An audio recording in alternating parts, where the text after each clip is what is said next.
or the other.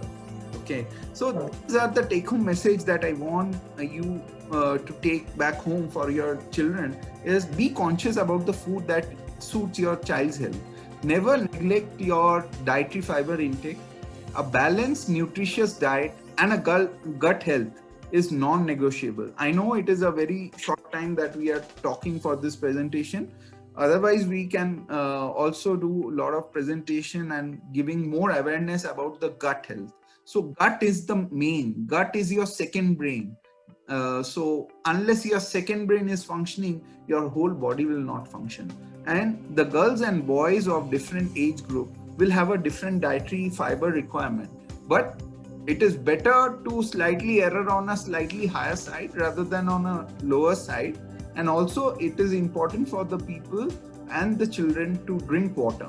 At least 7 to 10 glasses of water per day is very much required for let's say a 10-year-old boy to let's say a 100-year-old man. So it's very important that we take a approach in our life of a balanced nutrition.